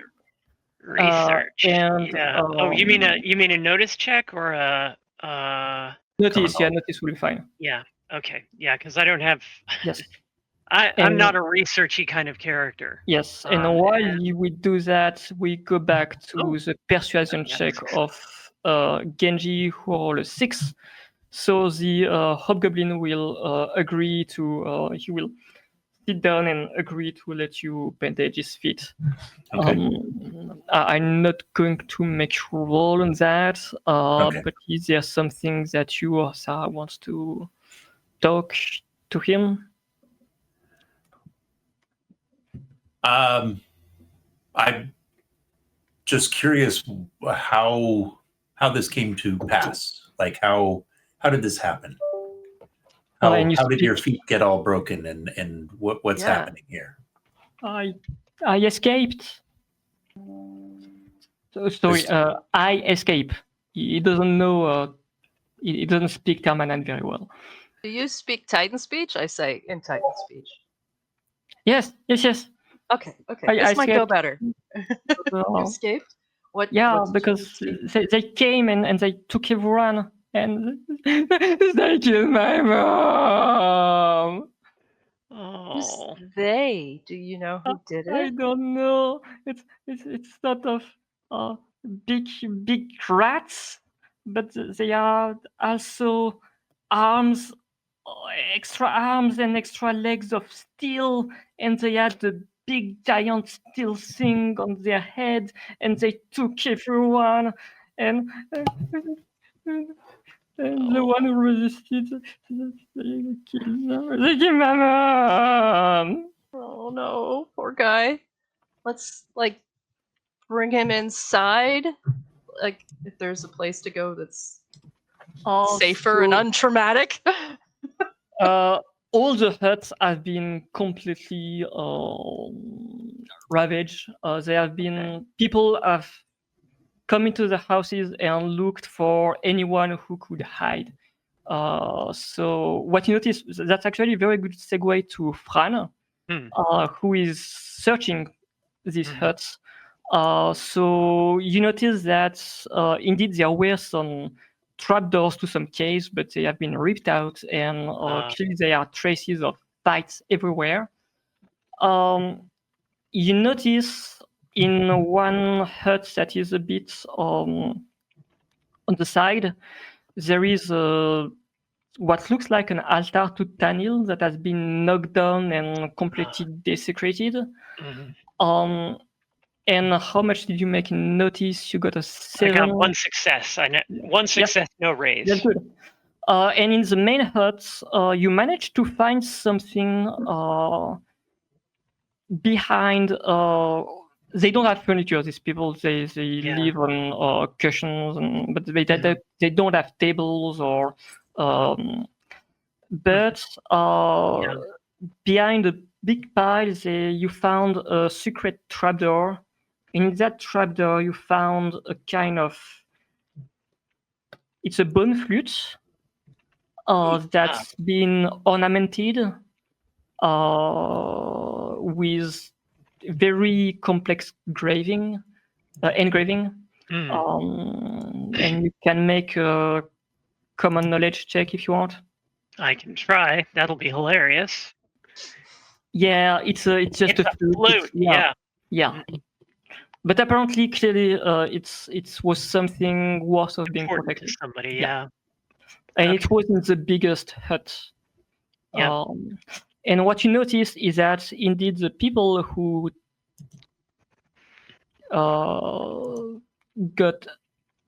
had abducted the others, the inhabitants of the village, they didn't take any food, any of the personal affairs from these villages. So there is all the stuff here. So there's clothes. There is so for example, there are bowls where there are milled grains and so forth. Clearly, they were attacked probably during the middle of the day. And yeah, that's it. Yeah. Okay. So I come walking up to the others, licking some moldy rice off my fingers and going, "It looks like they left everything behind." And I hold up the flute. Can I roll a common knowledge check on that? How rotted is the food looking? Same. Sure. Or actually, this might be a survival check. Common knowledge, please. Common knowledge. I mean, yes, survival works. I've got both. If you want me to roll as Whichever well. you want. My survival's really good. Yeah. Not when I roll like that though. Yeah. All right. You got a success. Yeah. Okay, I did. So with a success on survival, you know that this bone has been made this flute has been made in the bone of what's the name in English? It's always tough. Point. GM forgets. An iron tusk. So it's not the tusk of the iron tusk, but it's the bone and you can notice that because it has some kind of silvery sheen on it. So the iron tusk has this kind of big boars, mythological boars with tusks that are essentially Vorpal weapons. Yeah.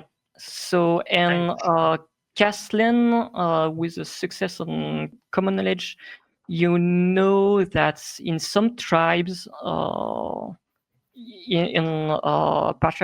particularly in Ushadani tribes, this kind of instrument is representative of the tribe itself and can be used to communicate with the ancestor of the tribe in magical Ushadani rituals.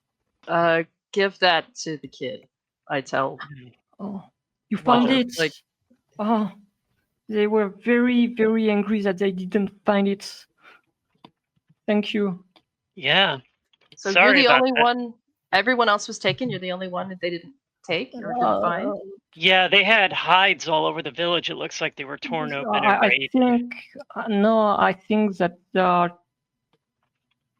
two who escaped, but I don't know. They have this secret way that only the shaman know, and to go into the mountain. I just know the entrance, but I don't know any. any further. I'm not allowed there.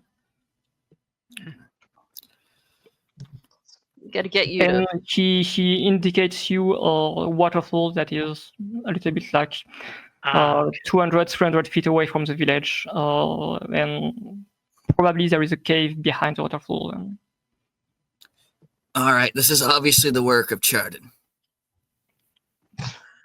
I don't think so. I don't think so.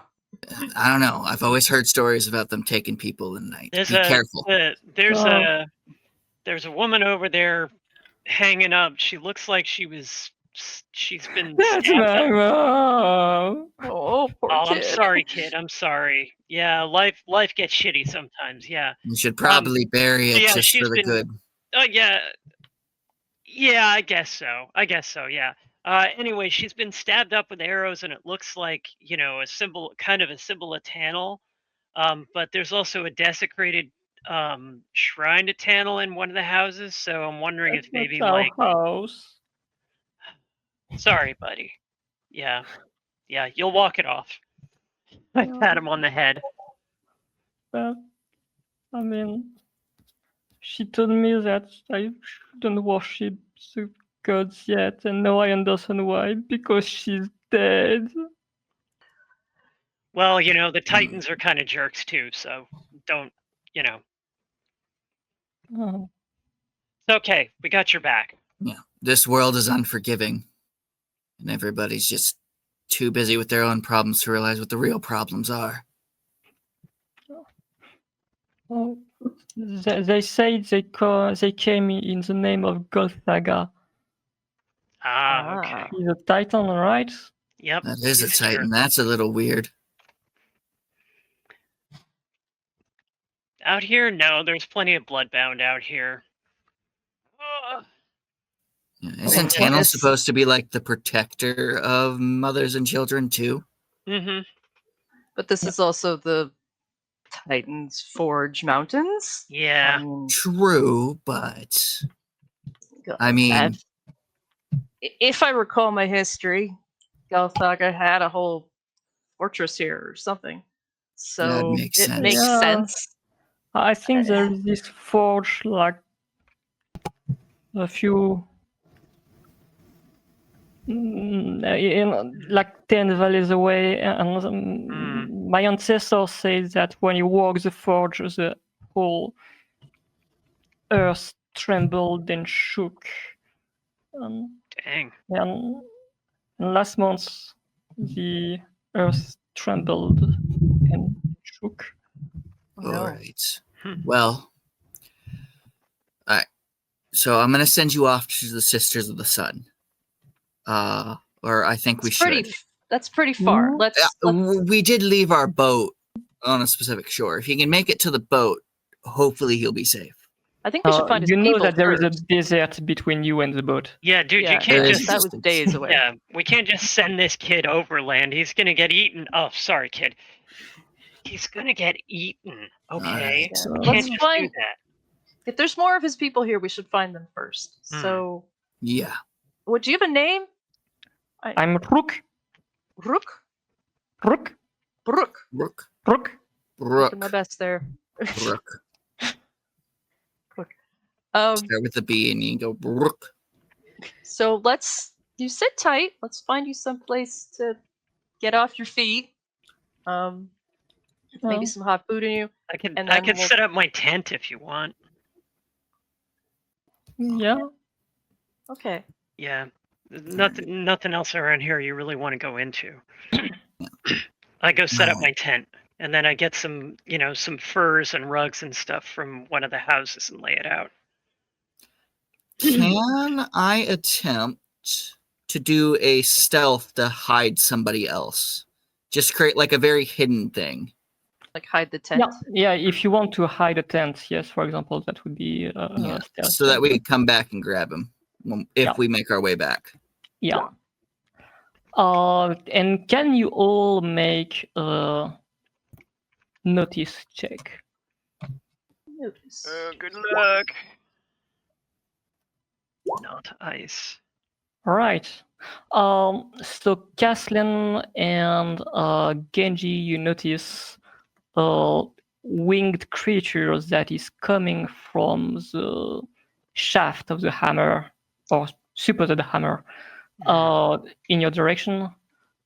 Typhus, it looks like what you think.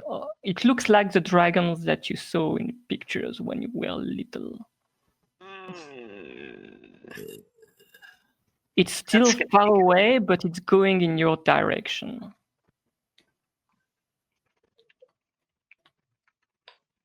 And there is smoke surrounding it. And All Let's right. get under cover. Let's get under cover and hide real quick. There were Yes. some tunnels in some of the houses and stuff. I say, scooping my tent back up and shoving it into my backpack. All All right, right. let's get underground real quick. so where right. do you want to hide? I'm gonna say a basement would be a good idea, unless the thing lands on top of it. Did I notice if the thing seemed to see us, or is it just noticing that there's commotion going on? It hasn't seen you yet. It's still far away, but it's going straight into in your direction. Oh yeah, we Yeah. should get into like a basement and kind of mask any traces of us. Sounds good. All right. Yep. Uh, Let's go. can you make athletic check to see if you go quickly enough? Because the dragon flies quite quickly. Mhm. Athletics. Okay. Yeah. Yeah. Oh. And I'm also the you will fastest have one. to probably drag. Mhm. Yeah. So you're scaring away. You're trying to find a. So if I understand correctly, you're trying to find like a cave from one of the huts Yeah. that is big enough for you all to Mhm. be in. All right. Yeah. Mhm. So you find some caves, but somehow they are all too small. And finally, you find some. But when you find some, so the dragon is arriving really in your Mhm. in your sight and is clearly going down towards the village. Mhm. Now you see it more clearly. It's made of burnt logs and burnt bones and charcoals and lava, and his eyes are two big pits of fire, and it has wings. Mhm. So it's not a fire rack dragon because they don't have wings. Mhm. So it's a fire rock dragons with wings. Yes. So I will say I did succeed on that, and Typhus would have went for any basement he could get to. So He wouldn't Yep. care for one that's big enough for all of So- us. well, okay, that works. The dragon just blasts the entire village on fire. Oof. Some of you will get your skin a little bit burnt, Mhm. but you managed somehow to survive it, and after 5 minutes, the smoke is getting out, and you hear the voice of the dragon that's like fire crackling and ashes pouring through a kind of fire. Mhm. And it says in Termana, get out Can now. Can I have cast an illusion to make it look like we died in the fire? Yeah, sure. Yeah, I want to do that. If I can figure out how. Is it visual scene or replica? If anything, the caster can imagine. Is there a size range on that? Art I mean, you effects, can probably materials. cover you Large and glass template. So yeah, that works for Okay. you, the cave you Yeah, are in, okay. and you're probably with everyone except Typhus, but Typhus did all right on his check. So So I'm gonna try to do that. Okay, so it says spell casting room. Yes. Mhm. Okay, let me do that. All right. Not Nice. bad. Not bad. So you want to make it appear as if you just died, As right? if like we're just bodies, like Okay. burnt bodies. Like You're burnt. not, like nope, we're dead. We're all dead. Okay. We're all good. So roll back a little bit. The dragon doesn't say anything. Mhm. It just leaves. And Nice. I suggest that we stop the session there. All Okay. right. Okay, Mhm. That works. I wasn't sure how long we were supposed to run to. Well, this is going the well. window. This is going well. Mhm. Here's the Durgan. Yeah. So I just gotta figure out how many PowerPoints I just spent. Yes. Mm. Our next station is planned for November 7th, same time. I Mhm. think with the time zone shenanigans, we will still be in sync between Europe and the US. Yep. Why don't we do the outros? So in reverse alphabetical order this time. Sarah, can you start, please? Oh, Outro? what? Outros. Outros. Yes. Mhm. Had to start with me, didn't you? Sarah Stewart,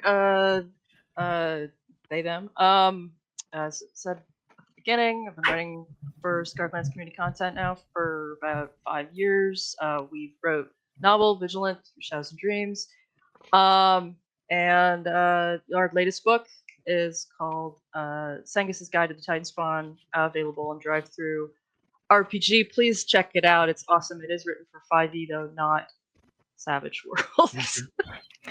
And where would be the social media to engage with you, if any? You can say no. Not really. No. Okay, that's fine. But you can comment on Drive-Thru. That's See fine. that. That's fine. John. Yeah, I'm John, he, him, and yeah, I've just been playing tabletop role-playing games for a really long time, and I actually met Fran and Sarah when they were in college, Mhm. Yep. which was not recently, Mhm. but yeah. So I'm just I normally play tabletop role-playing games and board games and many other kind of games with them anyway. So this is just an extra treat for me. He's been in and out of my Scarred Lands campaigns for Mhm. well over a decade. Hi. And I'm Fran Stewart, and Sarah said most of the things, but you can also find me on some cyberpunk titles, including both of the Tales of the Red expansions, um, the Danger Girl supplement, and on the forthcoming Night City 2045 book. And I look forward to seeing you guys around on social media. If you look for either Fran Stewart or Ronalyn, you'll probably find me. Yep. Great. And I'm Adam Bielefeld. I'm kind of the newest here. I helped with Sangus's Guide to Titan Spawn a while back, and I've had Scarred Lands books since I was a kid, and I've read most of them. So it's just it's good to see the setting coming back. I know it has some weird things in it. However, sometimes those weird things aren't necessarily bad, especially if they're vilified. So, and for the most part, it is in Scarred, and you get to punch them.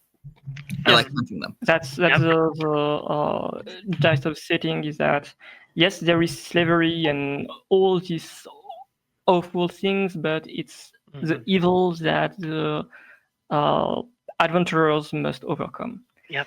And so I'm Alain Giorla, he, him. I've wrote a bunch of stuff on the Skyline Vault, which is a community content program for Scarlands. You can find me on Blue Sky at Alain Giorla, on the Onyx Pass Discord server as well. And so this again has been in support for the Scarland Savage World Kickstarter, which is currently ongoing. We'll put probably a link in the chat right after that. don't hesitate to support us. It's the first time that all the 5 continents of the Scarlands will be under the same cover. So it will be a very big resource if you want to play Scarlands with Savage Worlds, and I think it's a great system for this setting. And since we are also on the Onyx Pass channel, there is currently the Kickstarter for the Cursebone Player's Guide that you can back. I think there's only 1 week left. If you like urban horror, Cursebone has a lot of very cool stuff from what I hear. So don't hesitate to back that as well if that strikes your fancy. So thank you all, and we'll see you in 2 weeks. Yeah. Yep. Take care, folks. Bye. Bye.